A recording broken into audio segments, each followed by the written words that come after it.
ዋና ዋና ዜና ህብረተሰቡ የሚያነሳቸውን የልማትና የመልካም አስተዳደር ችግሮች ለመፍታት የጋራ ርብርብ እንደሚያስፈልግ የህዝብ ተወካዮች ምክር ቤት አባላት አሳሰቡ። የአይን በሽታ አሳሳቢ የጤና ችግር የሚያስከትል በመሆኑ ሁሉም ህብረተሰብ ጥንቃቄ ሊያደርግ እንደሚገባ ተጠቆመ። በተገባደደው በጀት ዓመት በጸጥታው ዘርፍ በርካታ ውጤቶች መመዝገባቸውን የጊምቦ ወረዳ ፖሊስ ጽሕፈት ቤት አስታወቀ። በደቡብ ምዕራብ ኢትዮጵያ ህዝቦች ክልል ከውጭ ይገቡ የነበሩ ሰብሎችን በሀገር ውስጥ ለመተካት የተሰራ መሆኑን የክልሉ ምክትል ርዕሰ መስተዳድርና የግብርና ቢሮ ኃላፊ አቶ ማስረሻ በላቸው አስታወቁ። በጠሎ ወረዳ ሁሉም ትምህርት ቤቶች የተማሪዎች ምዝገባ በተፈለገው ልክ እየተካሄደ ስለመሆኑ የወረዳው ትምህርት ጽሕፈት ቤት አስታወቀ። በክልሉ የትራኮማ በሽታን ለማጥፋት የተደረገው የተቀናጀ ርብርብ ተጠናክሮ መቀጠል እንዳለበት በምክትል ርዕሰ መስተዳድር ማዕረግ የማህበራዊ ክላስተር አስተባባሪና የክልሉ ትምህርት ቢሮ ኃላፊ አቶ አልማው ዘውዴ አስገነዘቡ። ሰላም ጤና ይስጥልኝ ክቡራትና ክቡራን ተመልካቾቻችን፣ ከክፋት ቴሌቪዥን የሰዓቱን ዋና ዋና ዜና በማስቀደም እንሆ ጀምረናል። ዜናዎቹን እየመራው ፍጹም ተሾመ አብሬያችሁ ቆያለሁ። አሁን በዝርዝር ወደምንመለከታቸው ዘገባዎች እንሻገራለን። ህብረተሰቡ የሚያነሳቸውን የልማትና መልካም አስተዳደር ችግሮችን ለመፍታት የጋራ ርብርብ እንደሚያስፈልግ የህዝብ ተወካዮች ምክር ቤት አባላት አሳሰቡ። የምክር ቤቱ አባላቶች ይህንን ያሉት በተመረጡበት ምርጫ ክልል ሲያካሂዱ የነበሩትን ውይይት ከዞን አስፈጻሚና ከሚመለከታቸው አካላት ጋር የግብረ መልስ ውይይት ባካሄዱበት ወቅት ነው። ዘገባው የባልደረባችን ሳሙኤል ቆጭቶ ነው። እታባ ተስፋዬ እንደሚከተሉት አቀርበዋለች። ለጣቢያችን አስተያየት የሰጡት የህዝብ ተወካዮች የምክር ቤት አባላት የምክር ቤቱን ዋና ዋና ተግባራት አብራርተዋል። የህዝብ ተወካዮች ምክር ቤት አባላት በአመቱ 2 ጊዜ ወደ ህዝብ እንመጣለን። ህዝቡ የሚያነሳቸውን ጥያቄዎች እናዳምጣለን። በተዋረድ ደግሞ በየደረጃው ያለው የመንግስት መዋቅር እንዲፈታቸው ሰጥተን እንመጣለን። ባለፉት 4 አመታት ያው ይህን ስራ በተደጋጋሚ እየሰጠን ነው የመጣ ነው። አሁን ደግሞ በዚህ ዙር ስንመጣ ባለፈው አመት የተነሱ ጥያቄዎች ምላሽ አግኝተዋል። በየዞኑ፣ በየወረዳው፣ በክልል፣ በፌዴራል የሚለውን ነው የምናየው። ስለዚህ ይሄንን ከህዝብ ጋር ደን አግኝተናል። ህዝቡን አንዱ ማግኘት የኛ አላማ ነው። የተመለሱ ምላሾችንም መቀበል፣ ቀሪ ስራዎችን ደግሞ ካሉ አመቶ በተደጋጋሚ ያው ለአስፈጻሚ መስሪያ ቤት የሚመለከታቸው አካላት ማቅረብ ነው። እንግዲህ አንድ ህዝብ ተወካይ አባል በአመት 2 ጊዜ ወደ ህዝቡ ወርዶ የማወያየት ግዴታ አለበት። ከዚህ መተነሳ ከዚህ ጋር 7ኛ ዙር መተናል። ብዙ ጥያቄዎች ከህዝቡ ተነስተዋል። ከህዝቡ የሚነሱ ጥያቄዎች ደግሞ ተገቢነት ያላቸውና የህዝቡን ተጠቃሚነት ለማረጋገጥ ወሳኝ የሆኑ ሀሳቦች ናቸው። አባላቶች በተመረጡበት ምርጫ ክልል ሲያካሂዱ በነበሩት ውይይት ህዝቡ በዋናነት በመሰረተ ልማት ዘርፍ በስፋት ጥያቄዎችና አስተያየቶች መነሳታቸውን ተናግረዋል። በዋናነት በእኛ ዞን አካባቢ የተነሱ ያሉ ጥያቄዎች የመሰረተ ልማት ጥያቄዎች ናቸው። መሰረተ ልማት ሲባል የመንገድ፣ የመብራት፣ የውሃ፣ የኤሌክትሪክ ጉዳዮች የተሟሉ መሆን አለበት የሚል ጥያቄ በየወረዳው የኔ ምርጫ ክልልም ይህን ጥያቄ ነው የሚያነሳው። ስለዚህ እነዚህ ጥያቄዎች በብዛት በየተዋረድ የሚመለሱ ናቸው። አንዳንድ የልማት የውሃ ጥያቄዎችን ወረዳው የሚመለሳቸውን ከህዝቡ ጋር በማስተባበር የመመለስ ሁኔታ አይተናል። ቀደም ሲል ያየናቸው ችግሮች በጥሩ ሁኔታ ዞኑም ከክልል ከወረዳው ጋር እየተባበረ ተሳትፎ በማከል አንዳንድ ድጋፎችን በመጨመር የሚሰራቸው ስራዎች አሉ። በክልል ማዕከልም እንዲሰራቸው ሰጡ ስራዎች አሉ። በዋናነት እየተነሳ ያለው የመሰረተ ልማት ችግር ነው። ከመሰረተ ልማቶችም ውስጥ በዋናነት እየተነሳ ያለው የመንገድ ችግር፣ የመብራት ችግር እና የንጹህ የመጠጥ ውሃ ችግር እየተነሳ ይገኛል። እኔ በህድኩበት አርዋዳ ከተማንና በቻ ወረዳ በሃ ክላስተር 6 ቀበሌዎችን አወያይቻለሁ። በክላስተር አድርጌ ማለት ነው። ከነሱም የተነሳው በብዛት የመብራት ችግር ነው የተነሳው፣ የውሃ ችግር ነው የተነሳው፣ የመንገድ ችግር ነው የተነሳው። ያንን ችግር ደግሞ መፍታት የሚችለው አንድ አካል ብቻ አይደለም። ህዝቡ የራሱ ድርሻ አለው። የወረዳ መንግስት የራሱ ድርሻ አለው። የዞን መንግስት የራሱ ድርሻ አለው። እንደዚሁም የክልል መንግስት የራሱ ድርሻ አለው። ከነዚህ አካላት የተረፈውና ወይም ከነዚህ ሁሉ በላይ የሆነው ነው ወደ ፌደራል መንግስት የሚሄደውና ዛሬም ከዞን መንግስት ጋር ውይይት ያደረግነው ምንድነው በዞን መንግስት መፈታት ያለበት ነገር ምንድነው? ለተነሱት ጥያቄዎች የዞኑ አስፈጻሚ አካላት ተስፋ ሰጪ ምላሽ መስጠታቸውንም ገልጸዋል። የምክር ቤት አባላት ህብረተሰቡ የሚያነሳቸውን የልማትና የመልካም አስተዳደር ችግሮችን ለመፍታት የጋራ ርብርብ እንደሚያስፈልግ አሳስበዋል። እያንዳንዱ በህዝቡ የሚነሱ አጀንዳዎች የእያንዳንዱ ባለድርሻ አካላት ተሳትፎ ይፈልጋሉ። በወረዳው የወረዳ ህዝብ ተሳትፎ ይፈልጋል። ወደ ዞን ሲመጣም የህዝቡ ድርሻ ከፍተኛ ነው። ለምሳሌ ህገወጥነት አለ። አሁን ለምሳሌ በትራንስፖርት አካባቢ የህገወጥነት በታሪፍ ያለ መጫን ሰዎችን መንገድ ላይ የመጣል ችግሮች እንዳሉ አይተናል። ተቋማት የሚጠይቁ ወረዳዎች አሉ። እሱን በየተዋረድ ለመንግስት አካላት የምናቀርበው ነው። ህዝቡ የድርሻውን ተባብረው ቀና ትብብር በማድረግ በመሳተፍ ከቻለ ብዙ ችግሮች በየደረጃው እየተፈቱ ይሄዳሉ። ስለዚህ ይሄንን የሁሉም ይተባበር የመንግስት አካላትም የባለድርሻ አካላትም ሚና ማጠናከር አለበት። እኛም ደግሞ በተዋረድ ካሉ መዋቅሮች ጋር በንግግር በተዋረድ እንዲፈታ ጥረት እናደርጋለን ብለን እንጠብቃለን። የተለያዩ ፕሮጀክቶች አሉ በፌደራል መንግስት ማለቅ ያለባቸው። አልፎም እንደዚሁ የገጠር መንገዶች አብዛኞቹ በክልል መንገድ የሚሰሩ ናቸው፣ በክልል መንግስት የሚሰሩ ናቸው። እነሱን ትኩረት አድርጎ መጨረስ ያለበት የክልል መንግስት ነው። በዞን መንግስት ደግሞ የሚሰሩ አሉ። እነሱንም ደግሞ የዞን መንግስት ነው መጨረስ ያለበት። እንደዚሁም ህዝቡን አስተባብሮ የወረዳ መንግስት የከተማ አስተዳደር የሚሰራቸው ብዙ ተግባራት አሉ። ህዝቡን በማስተባበር እየሰራ ያለው ነገር የገጠር ኮሪደር አለ፣ የከተማ ኮሪደር አለ። እነዚህን ደግሞ መጨረስ ያለበት የወረዳው መንግስትና ህዝቡ ተባብሮ መጨረስ እንዳለበት በአንድነት ሰርቶ ማጠናቀቅ እንዳለበት ነው እኔም የሚገነዘበውና መልእክተንም አስተላልፈው። ከመንገድ መሰረተ ልማት አንጻር ለተነሱ ጉዳዮች ምላሽ የሰጡት የካፋ ዞን መንገድና ትራንስፖርት መምሪያ ኃላፊ አቶ ዘመድ አንዳርጌ የመንገድ ጥገና ስራዎችን ለማከናወን የበጀት እጥረት ጉዳይ ፈተና መሆናቸውን ገልጸው ጥያቄዎች ጎልቶ የሚታይባቸው መዋቅሮች ህዝቡን በማስተባበር ማከናወን እንደሚገባቸው አስገንዝበዋል። ለተነሱ ጥያቄዎችና አስተያየቶች ማጠቃለያ ምላሽና ማብራሪያ የሰጡት የካፋ ዞን ዋና አስተዳዳሪ አቶ እንዳሻው ከበደ በተለይ የመንገድ መሰረተ ልማት ችግሮችን ለመፍታት የአካባቢው የመሬት አቀማመጥ ችግርና የበጀት እጥረት ጉዳይ እንዳለበት አንስተው ዞኑ የጀመራቸውን ከግብ ለማድረስ ጥረት እየተደረገ መሆኑን ተናግረዋል። በክልሉ የሚገኙ የገጠር መንገድ ዲስትሪክቶች ድጋፍና ክትትል አናሳ መሆኑን የተናገሩት አቶ እንዳሻው ከበደ ከዞኑ አቅም በላይ የሆኑ መንገዶችን የጋራ ጥያቄ በማድረግ በትኩረት እንደሚሰሩ ገልጸዋል። ተአማኒነቱ የተረጋገጠ መረጃ ብቻ ለይተው በመጠቀም በወረዳው የተጀመሩ የልማትና የመልካም አስተዳደር ስራዎችን ህብረተሰቡ መደገፍ እንዳለበት የአዲ ወረዳ የመንግስት ኮሚኒኬሽን ጽህፈት ቤት አሳሰበም። ጽህፈት ቤቱ የ2017 በጀት ዓመት ላይ የሐሰት መረጃዎችን በመከላከል ረገድ ውጤታማ ነኝ ብሏል። ባልደረባችን ሀብታሙ ወልደስላሴም ተጨማሪ ያለው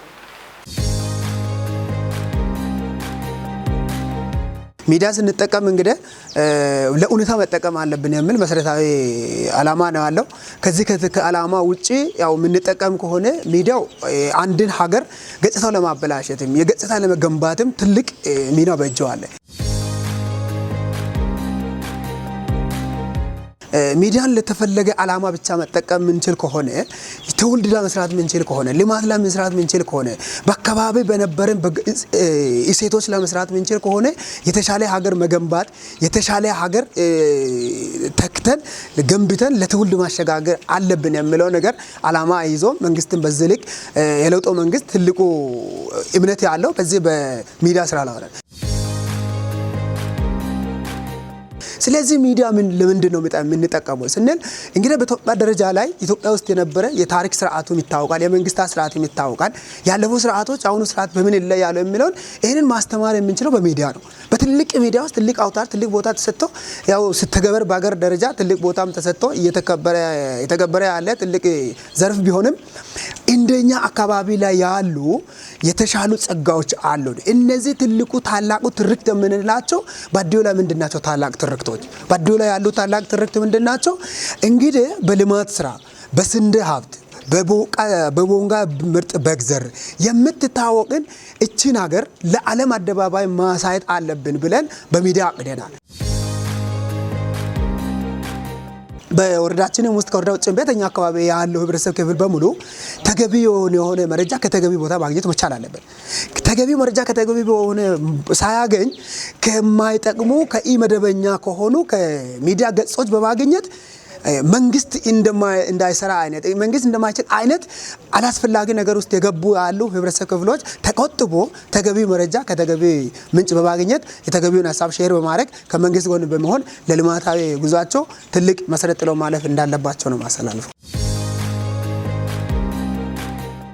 የአይን በሽታ አሳሳቢ የጤና ችግር የሚያስከትል በመሆኑ ሁሉም የህብረተሰብ ክፍል ጥንቃቄ ሊያደርግ እንደሚገባ ተገለጸ። ሰከንደር አዩኬ በተባለው መንግስታዊ ያልሆነ ግብረሰናይ ድርጅት ድጋፍ የአይን ህክምና ማስጀመሪያ ፕሮግራም በገብረ ጻዲቅ ሻዋ አጠቃላይ ሆስፒታል ተካሂዷል። አድማሱ ጴጥሮስ ያዘጋጀውን ዜና ታድሶ ለስንበት ያቀርበዋል። ከዚህም በፊት የአይን ህክምና አገልግሎት በአቅራቢያ ባለመኖሩ ህብረተሰቡ ለተለያዩ ወጪዎች ሲዳረግ መቆየቱ ይታወቃል። በአሁኑ ወቅት በገብረ ጻዲቅ ሻዋ አጠቃላይ ሆስፒታል አገልግሎት መስጠት እንዲችል መደረጉ ለታካሚ ማህበረሰብ የሚሰጠው አገልግሎት የጎላ መሆኑን የሆስፒታሉ ስራ አስኪያጅ አቶ ፍቅረ ማርያም ጳውሎስ ተናግረዋል። የህብረተሰባችን የጤና ችግር አንዱ የሆነው የአይን ችግር ነው። ከማየት ጋር ተያይዞ የሚታዩ ችግሮች ህብረተሰባችን ለአይን ህክምና ብሎ ቀደም ሲል ጅማ ሆስፒታል ሄዶ የቀዶ ህክምናና የምርመራ አገልግሎት ሲያገኝ የነበረው አዲስ አበባን በተጨማሪ የሚሄድበት ሁኔታ አለ። ይህ አገልግሎት ከዚህ በፊት በእኛ ሆስፒታል ደረጃ የመጀመሪያ ደረጃ የአይን ህክምና ክፍል ነበር።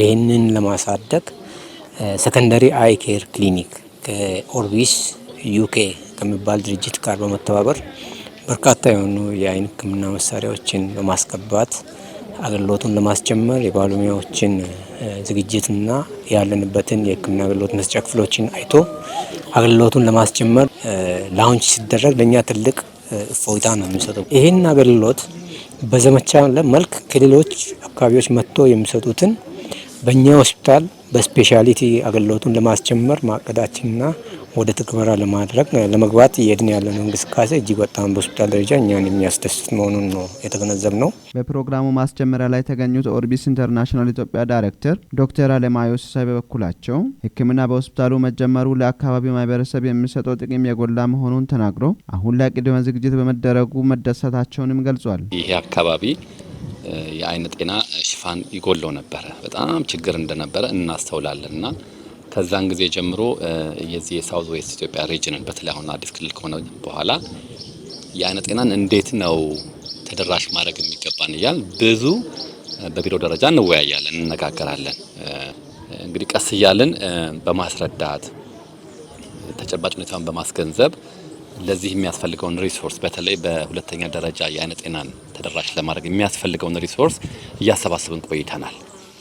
አሁን እንግዲህ በዛሬው ዕለት ያየ ነው ይሄ ከታች ያለው የአይን ጤና ተቋም እጅግ በጣም በእውነት ከልብ ደስ የሚል ነው። ዶክተር አለማዮ አክሎ ስራው እንዲጀመር ሆስፒታሉ ያደረገው አስተዋጽኦ የጎላ መሆኑን በመጥቀስ ቀሪ ስራዎች በአጭር ጊዜ ውስጥ ለማጠናቀቅ በትኩረት እየሰራ እንደሆነም ጠቁሟል። አሁን ከአመራሩ ጋር የተነጋገርን ነው። የአይን ጤናን ለማስጀመር የአይን ሐኪም ያስፈልገናል። የአይን ሐኪም ቅጥር ፕሮሰስ ላይ ነው ያለው።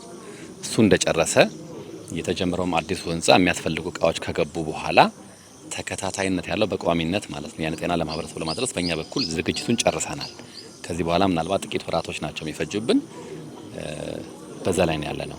ካነጋገርናቸው ሆስፒታሉ ባለሙያዎች መካከል አቶ አወል መሐመድና ዶክተር ጫልቱ ነሞሚሳ በበኩላቸው የአይን ህክምና በሆስፒታሉ መጀመሩ ለህብረተሰቡ እፎይታ መሆኑን ተናግሯል። የአካባቢያችን ማህበረሰብ የአይን ህክምና የተሻለ አይን ህክምና ለማግኘት ከዚህ እስከ ጅማ ብዙ ገንዘብ አወጥቶ ተቸግሮ ያለውን ከብት በግ ምናምን ሽጦ ተቸግሮ ነው ሄዶ ታክሞ ይመጣ። ግን አሁን እየተደረገ ያለው ነገር የክልሉ ጤና ጥበቃ ሚኒስትሪ ኦፍ የአገር አቀፍ ጤና ጥበቃ ከኦርቢስ ኢንተርናሽናል ጋር በመተባበር በገብረ ጻዲቅ ሻዋ አጠቃላይ ሆስፒታል ሁለተኛ ደረጃ ወይም ሰከንደሪ አይ ዩኒት የሚባለውን ሁለገብ የሆነ የአይን ህክምና አገልግሎት ለመስጠት ዛሬ አሁን ላውንች እያደረጉ ነው እያየን ያለ ነው። ከዚህ በኋላ እንግዲህ በዚህ በገብረ ጻዲቅ ሻዋ አጠቃላይ ሆስፒታል የአይን ህክምና በቂና አስተማማኝ የሆነ የአይን ህክምና አገልግሎት ይሰጣል ማለት ነው። ቦንጋ አጠቃላይ ሆስፒታል የሚሰጠውን የአይን ሕክምና ደረጃ ስለሚያውቅ እኛ ከምናውቀው ሪፈራል በተጨማሪ በግል ሄደው የሚታከሙ በጣም ብዙ ታካሚዎች አሉና ያን እንደ ማህበረሰብ አካልም የምናውቀው ነገር ስለሆነ በጣም ትልቅ እፎይታ ለማህበረሰባችን የሚሰጥ አገልግሎት ነው የተጀመረውና እንደ ሕክምና ባለሙያም እንደ ማህበረሰብ አካልም እጅግ በጣም ደስተኛ ነኝ። ሆስፒታሉ በዚህ ዘርፍ የተሻለ አገልግሎት መስጠት እንዲችል የዞኑ አስተዳደር ህንጻ መገንባትን ጨምሮ የተለያዩ ድጋፎችን በማድረጉ የሆስፒታሉ ስራ አስኪያጅ አቶ ፍቅረ ማርያም ምስጋናቸውን አቀርበዋል። ወደ ትምህርት ቤቶች ወርዶ ወደ ታችኛው የመጀመሪያ ደረጃ ሆስፒታሎች ጤና ጣቢያ ደረጃ በህብረተሰቡ ዘንድም የምርመራ አገልግሎትን የልየታ ስራን በመስራት የህክምና አገልግሎቱን በተጠናከረ መልኩ እዚህ የቀዶ ህክምና አገልግሎቱን በስፔሻሊቲ ሐኪም ለማስጀመር የሄድን ያለንበት ሁኔታ አለ።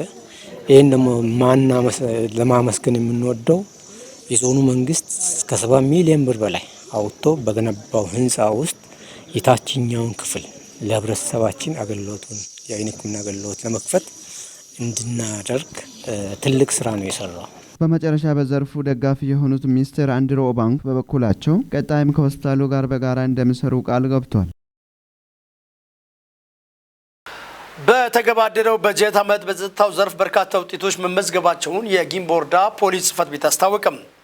በ2018 ዓመተ ምህረትም ማህበረሰቡ በማስተባበር የወረዳውን ሰላምና ጸጥታ የማስጠበቁ ስራ እንደተለመደው በተጠናከረ መንገድ እንደሚካሄድ የወረዳ ፖሊስ አዛዥ ዋና ሳጅን ተሾመ ወልደስላሴ ተናግረዋል። አንተነህ ፍቃዱም ተጨማሪው ይዟል። ፖሊስ በማህበረሰብ ውስጥ በመሆን የህግ የበላይነትን በማስከበር ላይ አትኩሮ ይሰራል። ህግን ለማስከበር የዜጎችን ደህንነት፣ ጤናና ንብረት ለማስጠበቅ እና ወንጀል መከላከል ዓላማ በማድረግ በመንግስት ስልጣን የተቋቋመው የሰው አካል ነው። በዚህ መሰረት የጊምቦ ወረዳ ፖሊስ ጽሕፈት ቤት በ2017 ስራ ዘመን በርካታ ውጤቶች አስመዝግቦ ማለፉን የወረዳው ፖሊስ አዛዥ ተናግረዋል። ተቋሙ ከዚህም በፊት ካቀዳቸው እቅዶች ወይም ይሰራሉ ይፈጸማሉ ብለው ካቀዳቸው እቅዶች እንግዲህ 100% እንኳን ተግባራዊ ባናደርግም 95% ተሳክቷል ማለት ይችላለሁ። ይሄም ደግሞ ማሳያችን ከ17ቱ መዋቅር ሁለተኛ ወጥተን ያው ፒሲ ኮምፒውተር ተሸልመናል። ይሄ አሁን እኛን ደግሞ ይበልጥ ወደፊት እንድንሄድ በርትተን እንድንሄድና የስራ ክፍተት ትላንትና ምን ያህል ክፍተት ነበረ የሚለውን አስተካክለን ገምግመን ለወደፊቱ ደግሞ 2018ን መነሻ እቅድ ላይ አቅደን ከህብረተሰቡ ጋር ከወረዳ መንግስት ጋር በገባነው ቃል ልክ 2018 ላይ አንደኛ ለማውጣትና ተግባሩን ለመፈጸም ይመቸናል። በየትኛው መዋቅር በወረዳው የተመዘገቡ በርካታ ተግባራት የወረዳው ማህበረሰብ እና የሚመለከታቸው አካላት በሙሉ ከፖሊስ ጎን በመሆን ነው ያሉት አዛዡ ለዚህም ምስጋናቸውን አቅርበዋል። ፖሊስ ማለት ያለ ህዝብ፣ ህዝብ ደግሞ ያለ ፖሊስ፣ ሰላም ሲባል ደግሞ በየትኛው መንገድ ሰላም ሲኖር ነው ሰው ነግዶ የሚያተርፈው ልጅ ወልዶ የሚያሳድገው የትኛውን ፖለቲካ ማንቀሳቀስ ነው በየትኛው መዋቅር የሚሳካው የላኛው የታችኛው መዋቅር የትኛውን የራሱን ተግባር የሚያሳካው ሰላም ሲኖር ነው። ይህንን ሰላም ደግሞ ለማረጋገጥ የነ ግዴታ ነው። የነን ብቻ ሳይሆን የህብረተሰቡ በአጠቃላይ ተገልጋይ የህብረተሰቡ ግዴታ ነው። የወረዳ መንግስት ግዴታ ነው። የአባሉ ግዴታ ነው። ይህንን ደግሞ የስራ ባለቤት ማንነን እኛ ነን። የጸጥታ ተቋሙን ምንመራ እኛ ነን። ህዝቡ ታች ያለው ማህበረሰብ የመረጃ ሰው ነው የሚሆነው ለኛ። ከዚያ ላይ ደግሞ የድጋፍ ሁኔታ ነው እንጂ የሚደግፈው ሙሉ በሙሉ ኃላፊነት ወስዶ ላይሰራ ይችላል። ግን ኃላፊነቱን ከኛ ጋር እኛ ስንሆን ስንደግፋቸው አለንላችሁ ስንል እሱም ደግሞ ፖሊስ ደግሞ የፖሊስ ተግባር ነው ሳይል ጉዳዩን ለኛ ሳይገፋ በራሱ ደግሞ የኔ ችግር ነው ከሊማቱ ከየትኛውም ካቀርኩበት ነገር ሊመልስልኝ ይችላል። በተያዘው በጀት ዓመት የበለጠ ውጤት እንዲመዘገብ ሁሉም አካላት የተለመደውን ትብብራቸውን እንዲያደርጉም ጠይቀዋል። አንደኛ ደረጃ 2018 እንወጣለን ብዬ ማምነው በወረዳ መንግስት በወረዳ ህዝባችን ነው። እውነት ለመናገር የጊምቦ ወረዳ ህዝብ በተቋሙ በየትኛውም ነገር ነጻ ሆነን ከመራን በየትኛውም ንክኪ ውስጥ ሳንገባ እውነተኛ አገልጋይ ሆነን ከታየን ከምንመራ ከሆነ ምንሰራ ከሆነ አይደለም ቀበሉን አይደለም ወረዳውን ራሱ ሙሉ በሙሉ ከወንጀል ራሱ ወረዳውን ማጽዳት ባይቻል እንኳን 95% ሰው ተረጋግቶ የራሱን ልማት እንዲያለማ የራሱን ልጅ እንዲያሳድግ የራሱን ንግድ እንዲሰራ በሰላም ገብቶ በሰላም እንዲወጣ ማድረግ ይቻላልና ነገም ዛሬም አሁን ይሄ ያገኘነው ሽልማት ደግሞ ሊያኩራራን የሚገባን ሳይሆን ይበልጥ ለስራው ተነሳሽነትን የሚሰጥ ሽልማትም በክልሉ የትራኮማ በሽታን ለማጥፋት የተደረገው የተቀናጀ ርብርብ ተጠናክሮ መቀጠል እንዳለበት በምክትል ርዕሰ መስተዳድር ማዕረግ የማህበራዊ ክላስተር አስተባባሪና የክልሉ ትምህርት ቢሮ ኃላፊ አቶ አልማው ዘውዴ አሳሰቡ። በክልሉ ጤና ቢሮና ኦርቢስ ኢንተርናሽናል ኢትዮጵያ ከሰኘ ግብረሰናይ ድርጅት ጋር በመተባበር የ3 ዓመት ሁለተኛ ደረጃ የአይን ጤና አገልግሎት ማደራጃና ማስፋፊያ ፕሮጀክት ማስጀመሪያና በስካሁን ለተገኘው ውጤት እውቅና የሚሰጥ ፕሮግራም በሚዛን አማን ከተማ ተካሂዷል። መረጃውን ከቦታው ያደረሰን ባልደረባችን አማኑኤል ኃይሌ ነው። ጽዮን ታደለም በምክትል ርዕሰ መስተዳድር ማዕረግ የማህበራዊ ክላስተር አስተባባሪና የትምህርት ቢሮ ኃላፊ አቶ አልማው ዘውዴ ኦርቢስ ኢንተርናሽናል ኢትዮጵያ ከክልሉ ጤና ቢሮ ጋር በመተባበር ትራኮማን ለማጥፋትና የህብረተሰቡ የጤና ስጋት እንዳይሆን እየሰራ ያለው ስራ ውጤት የተመዘገበበት መሆኑን በመርሃ ግብሩ መክፈቻ ንግግራቸው ገልጸዋል። ይህ ውጤታማ ርብርብ ተጠናክሮ መቀጠል እንዳለበት አስገንዝበዋል። አዲሱን የአይን ጤና አገልግሎት ማደራጀትና ማስፋፊያ ፕሮጀክት መጀመሩ ለክልሉ ትልቅ እድል መሆኑን ገልጸው ለዚህ ስኬት የድርሻቸውን የተወጡ አካላትን አመስግነዋል። በሞቃታማ አካባቢዎች ትራኮማና መሰል በሽታዎችን ለመከላከል በሚደረጉ ጥረቶች የትምህርት ቢሮ አስፈላጊውን ድጋፍ እንደሚያደርግ አቶ አልማው ተናግረዋል። ከክልሉ የትራኮማ በሽታን ለማጥፋት በተደረገው ርብርብ የተሻለ ውጤት እየተመዘገበ መምጣቱን የደቡብ ምዕራብ ኢትዮጵያ ህዝቦች ክልል ጤና ቢሮ ኃላፊ አቶ ኢብራሂም ተማም ገልጸዋል። በፈረንጆቹ 2030 የህብረተሰቡ የጤና ስጋት እንዳይሆን ትኩረት ከተሰጣባቸው በሽታዎች ትራኮማ አንዱ መሆኑን በማስረዳት የትራኮማ በሽታን ስርጭት ለመቀነስ በተሰራው ስራ በሸካ ዞን የተሻለ አፈጻጸም መመዝገቡን ጠቁመዋል። ከክልሉ ትራኮማን ለማጥፋት በተደረገው ጥረትም የተሻለ አፈጻጸም የተመዘገበ መምጣቱን ኃላፊው ተናግረዋል። ትራኮማን ለማጥፋት የተጀመረውን ርብርብ በማጠናከር የተቀመጠውን ግብ ማሳካትና ህብረተሰቡን መታደግ ከሁሉም አካላት እንደሚጠበቅ አመላክተዋል። ይህም አጠናክሮ ማስቀጠል ከተቻለ እንደ ሸካ ዞን የበሽታውን ስርጭት በመግታት የተሻለ ውጤት ማየት እንደሚቻል በማመላከት በክልሉ ትራኮማን ከማጥፋት አኳያ በኦርቢስ ኢንተርናሽናል ኢትዮጵያ ፕሮጀክት የእስካሁን አፈጻጸም ሪፖርት በቀረበበት በአጠቃላይ አስደሳች ውጤት እየታየ መምጣቱ ተገልጿል።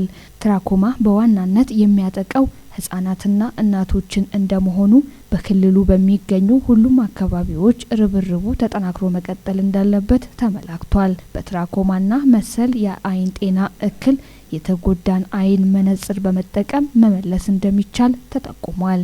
የሸካ ዞን ትራኮማን ከመከላከል ረገድ ስላስመዘገበው ከፍተኛ አፈጻጸም የእውቅና ሽልማት በዞኑ ጤና መምሪያ ኃላፊ በአቶ እምሩ ወይሳ በኩል ወስዷል።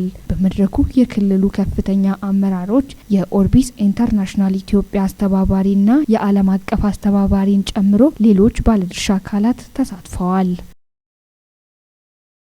በ2018 ዓመተ ምህረት የትምህርት ዘመን ጥራት ያለውን ትምህርት ለመስጠት መዘጋጀታቸውን በከፋ ዞን ጠሎ ወረዳ ኦዳ አንደኛ ደረጃ ትምህርት ቤት መምህራን ተናገሩ። በሁሉም ትምህርት ቤቶች የተማሪዎች ምዝገባ በጥሩ ሁኔታ እየተካሄደ መሆኑን የወረዳው ትምህርት ጽሕፈት ቤትም አስታውቋል። ከደቡብ ሬዲዮና ቴሌቪዥን ድርጅት ቦንጋ ቅርንጫፍ የተገኘውን ዜና ቤቴሌም ሙሉ ታቀርበዋለች። መምህር አሻግሬ ሽፈራውና መምህርት ህይወት በግቶ የኦዳ አንደኛ ደረጃ ትምህርት ቤት መምህራን ሲሆኑ ለመጪው ትምህርት በብቃት ለማስተማር መዘጋጀታቸውን ተናግረዋል። ተማሪዎች ሁለንተናዊ ስብዕናን የተላበሱና በስነ ምግባራቸው የተመሰገኑ ዜጋ ሆነው እንዲያድጉ ሌሎች መምህራንም መዘጋጀት እንዳለባቸው አሳስበዋል። የትምህርት ቤቱ ርዕሰ መምህር አቶ ቶማስ አስፋው በበኩላቸው ጥገና የሚያስፈልጋቸው የትምህርት መሳሪያዎችን የመጠገንና መማሪያ ክፍሎችን ዝግጁ የማድረግ ስራ መሰራቱን ተናግረዋል።